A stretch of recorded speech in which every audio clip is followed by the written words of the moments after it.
Hi, welcome to episode 516 of The Corner of Knit and Tea. My name is Laura. I'm also known as Fluffy Kira on Instagram and Blue Sky.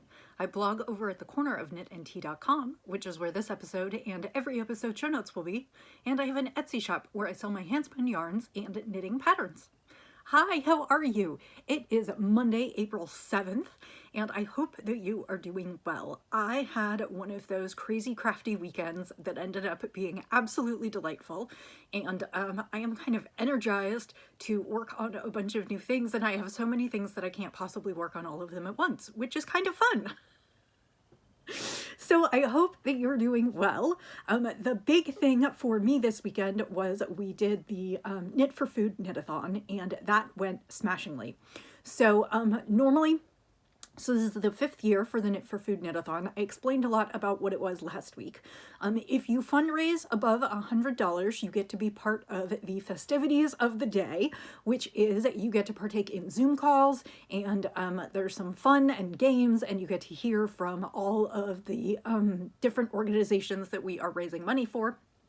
And so I actually skipped the morning session because I went and had coffee with a friend and knit for a while in public, and we had a lovely time.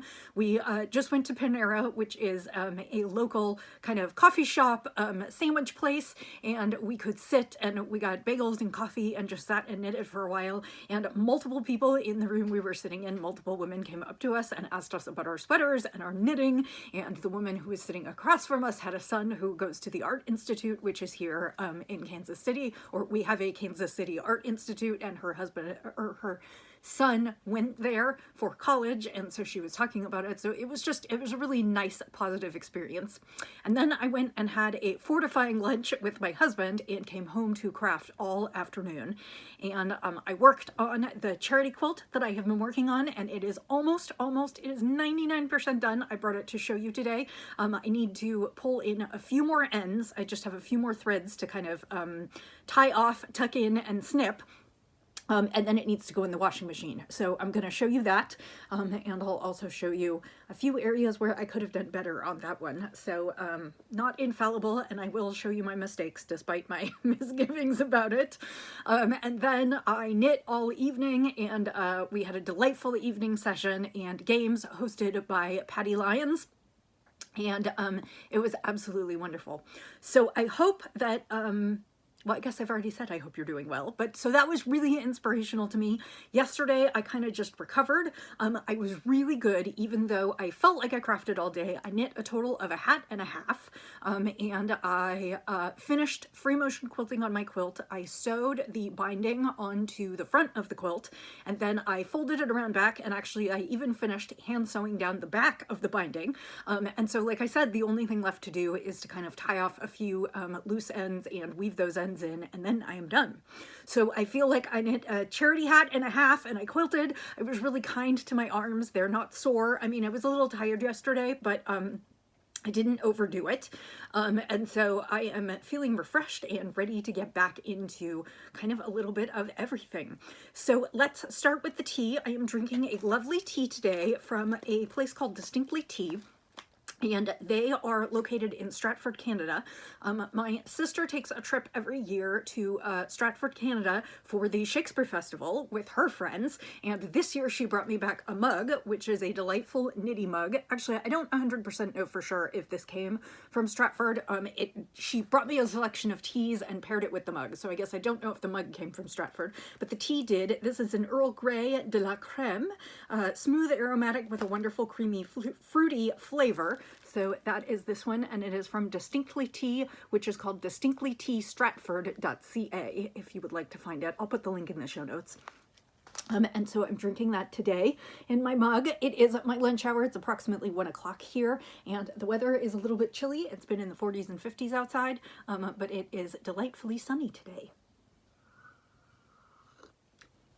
So let's talk about the knitting that I did over the weekend. I have lots of things that I brought to show you. So the first thing is that I wanted to knit a charity hat, and so I cast on and finished a charity hat that day. So this is again the June hat by Kelburn Woolens. It is a free pattern. It calls for 2 skeins of worsted weight yarn, and I used this leftover pink and leftover blue. This one is not a gradient, but it is all those little leftover balls that I have. I was actually amazed that I made it all the way through with this one, because it was, I mean, it was a sizable ball, but it wasn't like, I really thought it was going to take half a skein, and I didn't think I had half a skein left, but apparently it did not, and I love how the colors came out. So that is the first hat that I completed. I started this in the morning and got maybe halfway done, and then I finished it in the afternoon and early evening, and because I still had time left, I cast on another hat. So same pattern, the June hat by Kelburn Woolens, and this time I am using, oops, that's the wrong bag. That would be why that doesn't look familiar. I piled all of my scraps in one bag. So this is a huge bag of all of the scraps that I've been using for the last several hats. And the current hat that I am knitting looks like this. So, and you will have seen the main color before because I used it for a hat last week. So the main color is a Malabrigo Rios skein, and it was a sweater that I knit for Roxy, and I think it was called Rosie something. But so this is what I have left. I should have enough to get me through this hat. I had about half a skein left, but I am using that. And then I am using leftovers from a sample that I knit for Zen Yarn Garden. It was a baby surprise jacket, but because it had the pink, I thought it would go really nicely. And I love the way it looks. So this is what I've got so far. So it's pink and yellow and gray, and I think it's really pretty with the pink. And so that is what I am doing. And the pinks don't exactly match, but I don't think they clash either. So that is what I will work on this week. I knit 4 charity hats last month, and my hope is that I can finish another 4 this month. If I can do that, then I will have 8 hats to donate come fall. And the March and April, I really wanted to focus on some charity knits and on getting some leftovers out of the stash, and I know that I will do a few more scrappy hats, and so I'm really excited about this. But so this was all kind of knit on Saturday during the Knit for Food Knitathon. Oh, and I almost forgot the most important part about why I brought up the Knit for Food Knitathon. So we did it, and this year we raised, at last count that I checked, it was $525,000.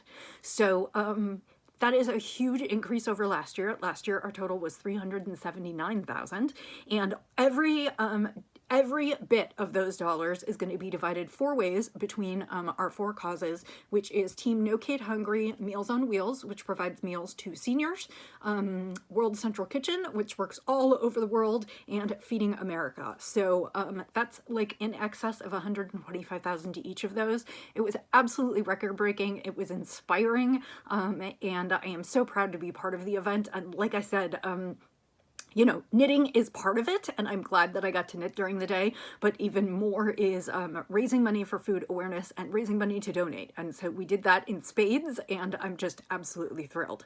So that is kind of the most of the knitting content for this week. One of the few other things that I worked on, and I wanted to bring this back to show you, is so I knit chickens for the City Girl Farm. I have talked about this a lot and shared various things over the years. And one of the things that I get to do being a part of it is every so often I earn a chicken for myself. And so I am working on my first chicken, and this is a long time process. I have been working on this at least for, well, over a year now, probably 2 years. And last year I showed you a lot of the feathers that I was knitting, and I stalled out on those for 2 reasons. One is that they are really, really tedious to knit, and 2 is that I had the problems with my wrist, so I just kind of gave it up.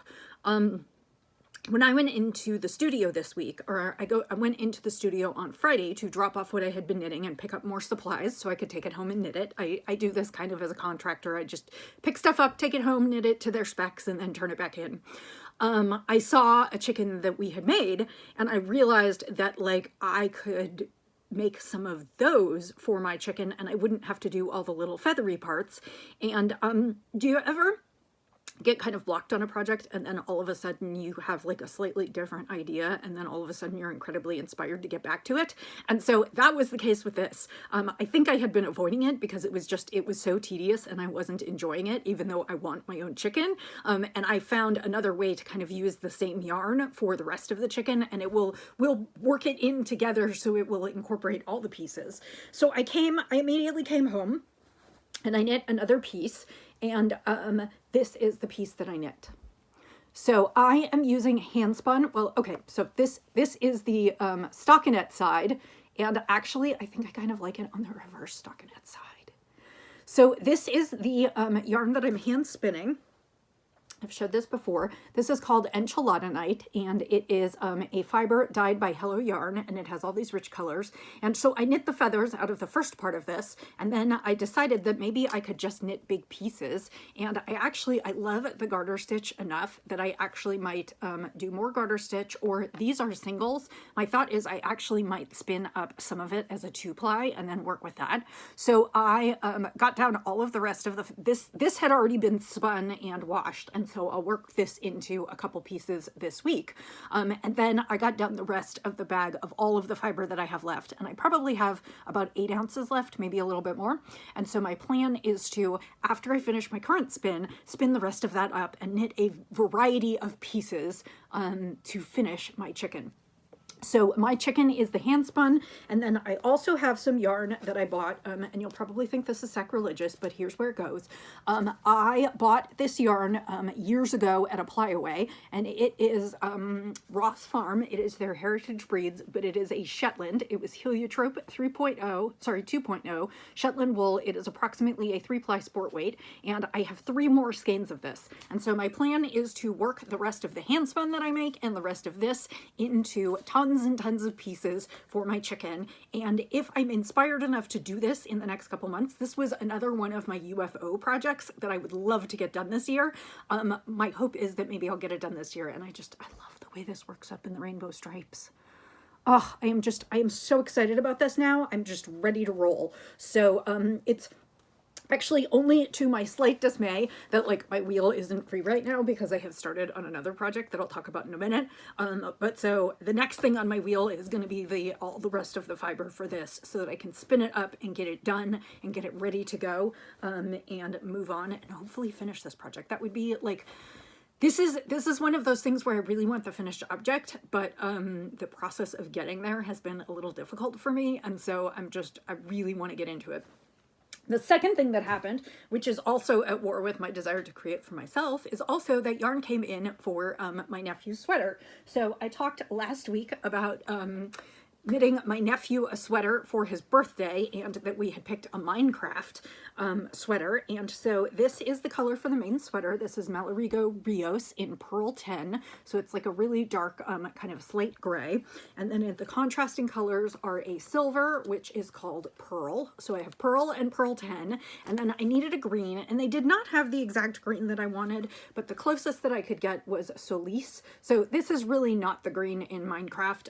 I wish I had found one that was a little bit better, but I decided to stick with the same yarn because I love Malabrigo Rios. It is a superwash worsted weight yarn, and I always knit for the kids in superwash worsted because I want the sweaters to be washable. The other thing about Rios is it is eminently affordable. The price tag is not on here, but I want to say it's like $13 or $14 a skein for 200 yards. And so and I had credit and a coupon, and so by the time I was done, I think the yarn for the sweater cost me $50 or $60, and he'll get a couple years of use out of it, and then my sister keeps them all, so probably to pass them along to them later on. So yeah.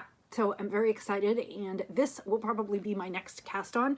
I haven't decided how I'm going to work it into all the things I'm feeling inspired to do, because I do need to work this in, but sometime this month I will be casting on this sweater and working on this. Technically it was slated for May, June, but I might cast it on a little earlier, particularly if I'm waiting to spin and not quite ready to go on some of those other things. So that is the knitting, and I'm super like just pumped about it. I'm just ready to go. So that is what I am doing there. So let's talk about spinning really quickly, and then I'm going to talk about quilting. So I did spin this week. I don't have anything to show you because it is all on the same bobbin. If you remember last week, I talked to you about spinning, doing a combo spin of fiber. This is the Tarhi. I think it's called Landlubber, and it was dyed by Treasure Goddess, and it is not superwash, but it is Tarhi, and it's in this beautiful like tonal green. So it's got some spring green, it's got some dark forest green, and then it's got some olive green. And I actually have spun more than half the skein. This is the only thing that's left free. The other pieces on the wheel, I probably have about 1.5 ounces left, but I believe I've already gotten through 2.5 ounces, which is great. I actually had a lot of time to spin this past week and was super into it. And then I'm going to spin 3 ounces of silk, and I'm going to 2-ply them together to get as much yardage as I can. This is just over 4 ounces, and so the silk obviously won't go along the whole thing. My guess is the finished skein will end up being about 6 ounces, and I don't know how many yards, but my plan is to sort of combo spin them and see what they do together. So that is sort of the spin that's currently in progress, and then I'm going to go back to the other. So this spin will probably take me another couple weeks at least.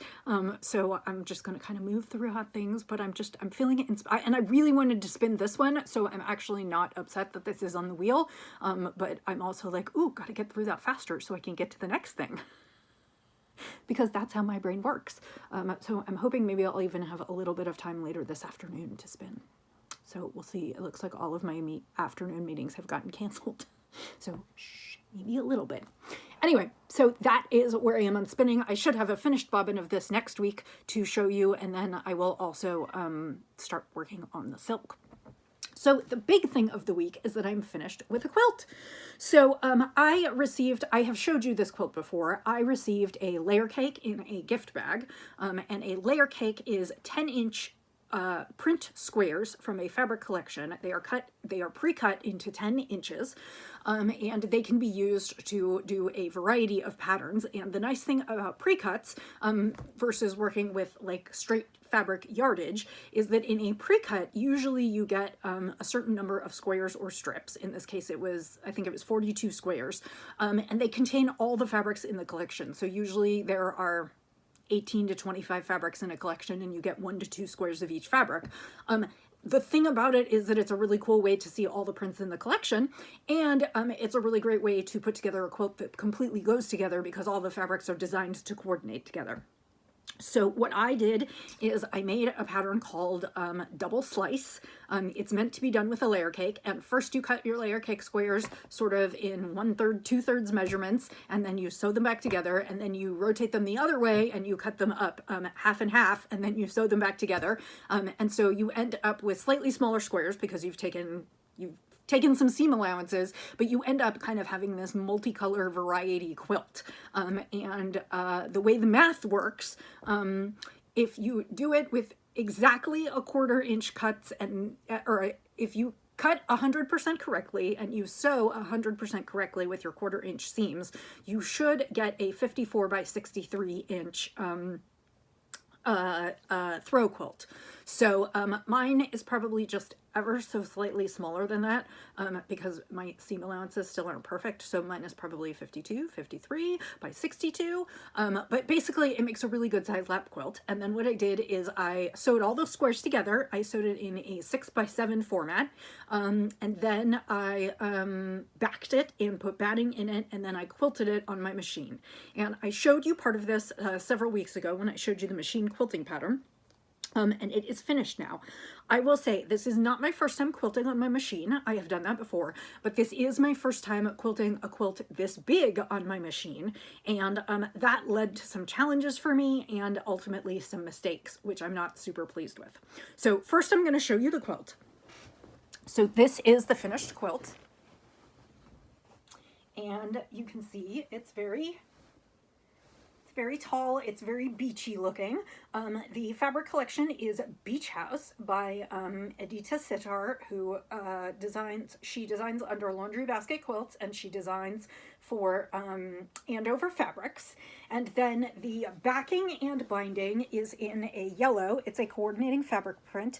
It is from the, okay, let me think about this for a second.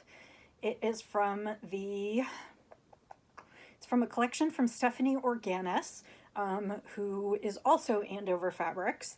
And it is, I'm using it for one of my other quilts, and I'm blanking on the name right now, but I will add it to the show notes. And so it is just, it's a kind of a yellow gold backing, and then it's got kind of a pale pink printing on it in geometric shapes. So it's just kind of a very plain backing. And for quilting, what I did is I think I talked about this, I did kind of, let me find a square that it will show up on, this one. I did kind of a squares and kind of a maze of things, so you can see that that's the quilting that I did, and I did that all throughout the quilt. And so here's where I'm going to show you my mistakes. So quilting with a small quilt is easier than quilting with a big quilt on a domestic machine, and so I have some spots in the quilt where I did not get the backing fabric held taut, which means there was extra backing fabric, and sometimes it got caught. And so what I mean when I say that is, like, right here, you can see that there's a little chunk of fabric, a little fold of fabric that got caught there, and it like folded over, and I ended up stitching through it. So now it's like I can't flatten it out because it's sewn in there. I'll show you another one. There are some that are more obvious than that. And it's not crazy obvious on the back of the quilt. Well, okay, I'm going to show you the worst of it. Okay, here you go. These are the worst. You ready? So I've got this chunk here where I've got all this extra fabric, and I sewed it down in between, and then this chunk here, which has the same thing. So I'm a little embarrassed by it because that is not the best way to do it. What I really should have done is I probably should have pinned more. I should have flattened and ironed more. I should have been more careful. And technically, if we're really talking about it, I should have pulled all of this out and straightened it out again and then quilted it again. Okay, but now we're going to have a little real talk.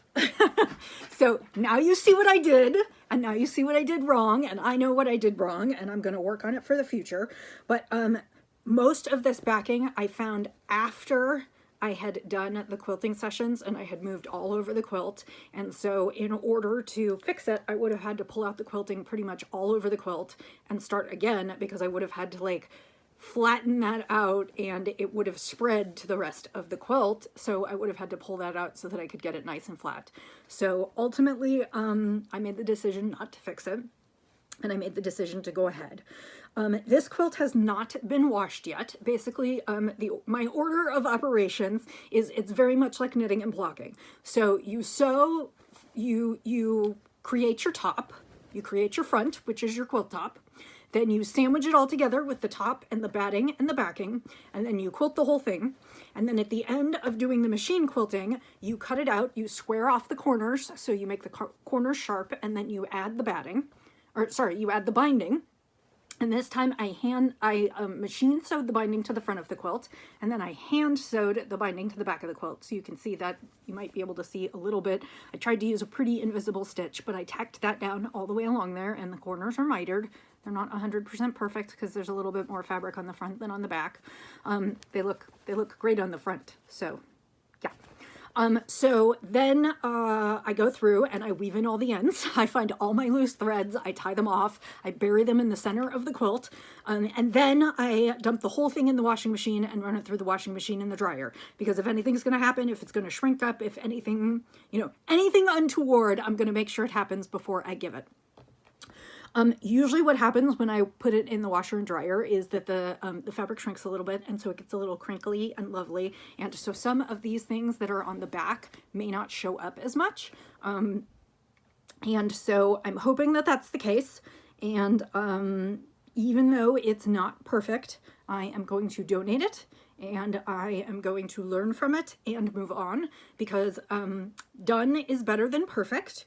And I don't think that the few little mistakes on the back of this quilt will inhibit its ability to keep someone warm who needs a quilt. So I've been talking through this all weekend because I'm a little bit at war with myself in that I don't like to put imperfect, unfinished, I don't like to put mistakes out into the world. And I don't want to send my mistakes specifically to charity because that feels like a poor expression of my wishes. And at the same time, this is a finished quilt that will keep someone warm when they need it. And so I'm going to go ahead and send it because I don't think it's going to be that noticeable, and I don't think it changes the functionality of the quilt itself.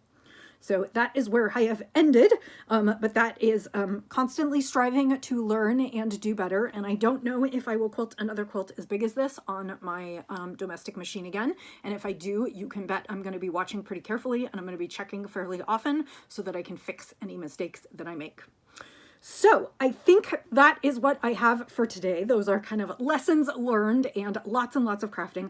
I am really pleased to basically have done two or three charity projects this weekend as part of Knit for Food, and that I have things to send. This quilt is actually getting sent to someone who is still collecting quilts for the LA fires, and still giving quilts out to people who are trying to people who lost their homes and everything. So because she knows that it's going to be a lot longer than just a few weeks or a month, and so she has sort of committed to collecting quilts on an ongoing basis, and she partners with some local organizations to do open houses and let people come and pick their quilts.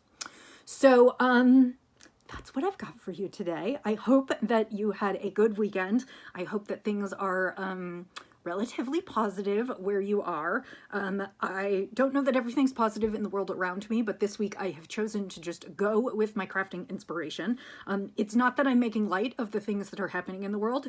It's that some weeks I am allowing myself to get absorbed by my creative ventures and put my energy in places that I love, so that then I can show up in places that are a little bit harder. So I hope that you have a wonderful week ahead. I hope that you are healthy. I hope that you are enjoying changing of the seasons. And I think that's all I have for you today. I will see you again in another week. And until then, I will say happy knitting, happy spinning, happy sipping, and I'll see you next time. Bye.